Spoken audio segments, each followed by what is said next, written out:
And I'll see you next time on my next episode of Dragon Ball Z.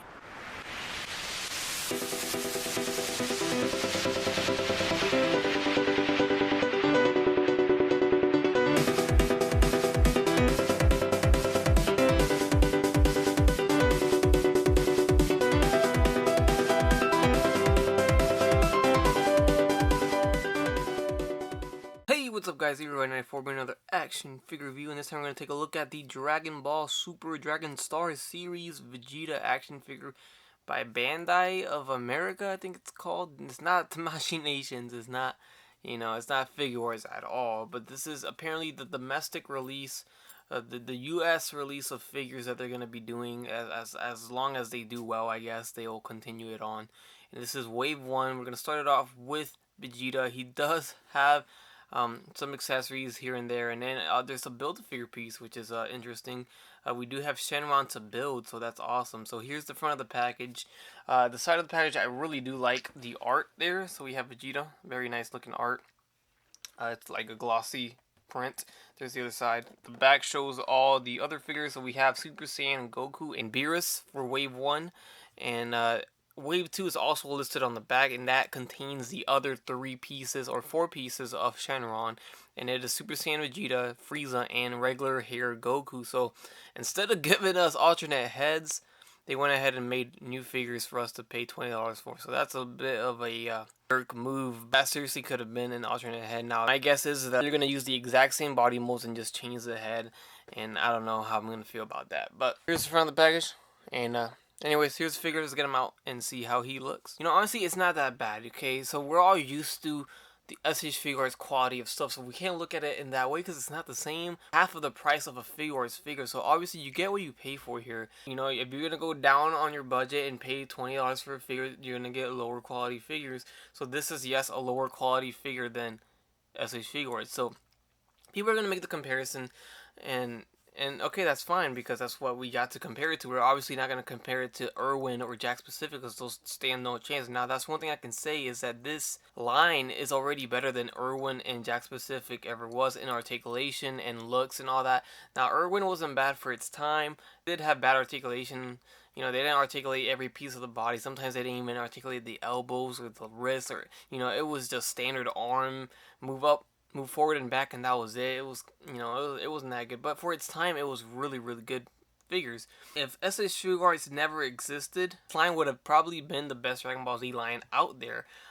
If Figuarts DBZ did not exist. Now, DBZ Figuarts does exist. That is, in my opinion, the best Dragon Ball Z action figure line ever made, and I don't know if they're ever gonna get topped, but who knows. Anyways, with that said, for the price, I feel like it is justifiable. It looks good. It doesn't look horrible. As of right now, you can see Vegeta. It looks like Vegeta.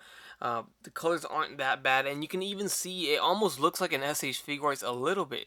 You can tell Bandai produced this or made it or whatever. But let's not get confused. It's not Bandai Tamashii Nations, but they do share some of the same joints of articulation, and it's pretty cool. I like how they included that stuff. Now here's a bit of a closer look at the Vegeta figure, and you can see the likeness is there. It looks like Vegeta. They did a good job. The paint isn't bad at all either. It's not perfect. We see a little bit of a black speck. Let's just say a speck because that's what it is, on bleeding onto the forehead there at the widow's peak. In the back there is a little bit of a quality control issue here. It kind of faded a little bit on the yellow. But that's not too bad either. We do have a little bit of scuff on the wrist right here. If we could take a look at that, you can see right there, bit of a scuff right out of the package. So it's obviously the quality is less, but I mean, just look at it. It looks like Vegeta, right? It doesn't look ridiculous. It doesn't look goofy. It looks like Vegeta. It looks good. They did the face pretty good, and I like what they did there. As for the body, everything else looks pretty good too. So I think they captured his body pretty decent, and that's it. So I'm not saying this is an amazing figure, but it's a decent one, a decent line to collect, especially if you're a Dragon Ball Z fan that collects anything Dragon Ball Z. You're probably gonna want this. This is a very nice looking figure. For its price, it's not bad at all. That being said, it's not the highest quality, like I've mentioned a ton of times already in this video.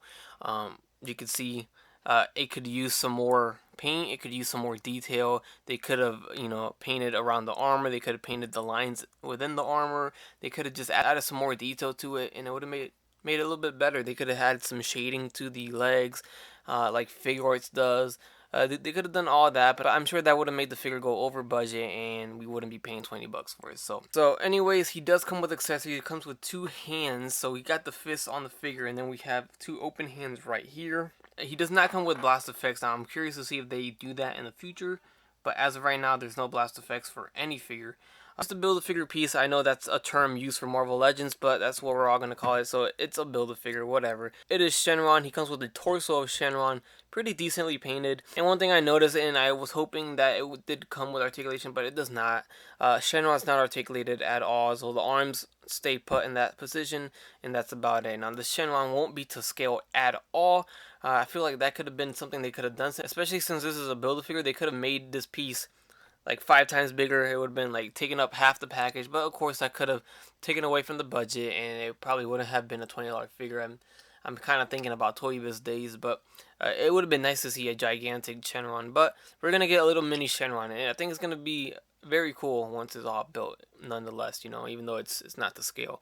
I don't think you can ever make a Shenron to scale. He's just too massive of a character. So the articulation, we have the head going left. So he does go left. He goes right. He doesn't go up and down. Now I think it's because of the sculpt.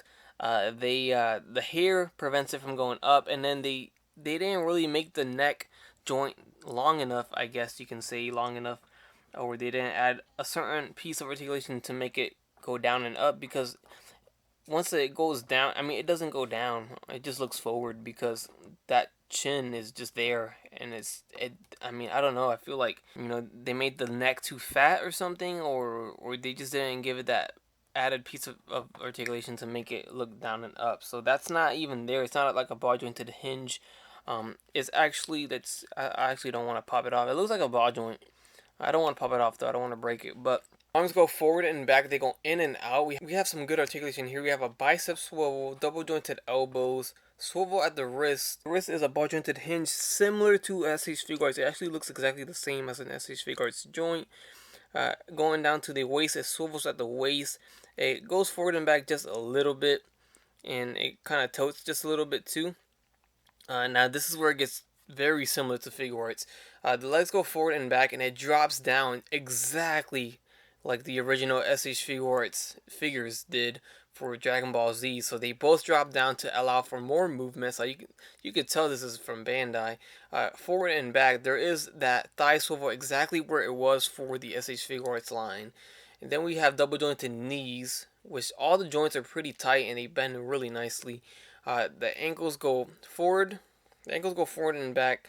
They do have a little bit of a pivot, and they swivel. They actually look exactly like the original SH Figure Arts DBZ figures. Now, the only thing it doesn't really have that Figure Arts does have is toe articulation. So this one does not have toe articulation. But other than that, he is highly posable, highly articulated. It's a cheaper version of an SH Figure Arts. You know, I like to say that because it has a lot of similar points of articulation as the SH Figure Arts line. It really does. Especially when it comes to the legs. They did a lot of things similar to SH Figure Arts. Ignore the scuff there, but those that want to see the joint on the wrist, that's how it looks. So it's extremely similar to the SH Figure Arts wrist joint. A little bit better focus there, so you can see it's a ball jointed hinge there. So it's great that it comes with this ball jointed hinge because it allows for great movement there. I put the open hand there, so look at that. Great range of movement for blasting poses. So I think it's going to look pretty good. Not bad at all, eh? So here's a comparison next to Figure Arts. This is the recently released Vegeta. So this is the newer one. They don't really share a similar body because this is the new articulation. But I just wanted to show them next to each other. There is this Figure Arts one right next to him. So now this Vegeta, first and foremost, this Vegeta is using the Tong body. Just comparing it here, you can even see how next to a knockoff body, the quality is lower on the Dragon Stars Vegeta right here. So like I said, the quality is a lot lower on this one. This is a knockoff, and you can see all the shading that they included in the knockoff. The line work that they put in the armor, outlining everything, the shading on the arms. Don't pay attention to the head because the head is the real legit head. The body. So this is a fake knockoff and it looks awesome compared to this one. Like I mentioned before, there's no shading, there's no high details on the Dragon Stars version. So keep that in mind if that's a really big factor of yours. But honestly, even with that, I'd say this figure is pretty good. It really is good. It looks good, and even next to the real legit Vegeta and next to the Tong one, this Dragon Stars Vegeta doesn't look silly. It doesn't look stupid. You know, it looks like Vegeta. It looks like it can almost go along with them. The only thing that looks a little off is the body. It's just not as detailed as the rest of them. And even this real legit Vegeta doesn't have outlining on the armor. And it's up to you if you're really deciding which one to collect, a higher end line like Figure Arts or a cheaper line like Dragon Stars. Then it's up to you and your budget. But if you're collecting them both, or you're just Dragon Ball Z fan overall, say it's a cool line to start collecting. You know, I know it's another Dragon Ball Z line, so it's really up to you. But I say yeah, it's worth $20 and that's it. So this review went a little bit longer than I wanted to, but I really wanted to talk about it. I really wanted to tell you guys my opinions on it because I know there's some talk behind these figures, and what I've seen on Facebook is positive things about this line. People are really digging it, people are really liking it, and that's surprising to me because I felt like I was gonna see some haters saying, oh, look how much it sucks compared to figures. I'm glad people aren't making that comparison such a big deal. I'm glad people are understanding that they're completely two different lines with at two different price points, and that really justifies everything there. It explains everything. So overall, look at this figure. Honestly, it looks good. For $20, it looks good, and that's all I gotta say. It's a great line, and I'm excited to see what they keep doing with it. So I hope it keeps going. I hope people keep supporting it. I know I will. I will support this line, and I hope to see these in almost all the stores. Maybe it'll bring on some more fans of Dragon Ball Z. So it looks great. Awesome figure. I like this Vegeta a lot. So with that said, hope you guys enjoy the review. Please leave a like, comment, subscribe if you guys like, and don't forget to have a great day. Bye. And I'll see you next time on my next episode of Dragon Ball Z.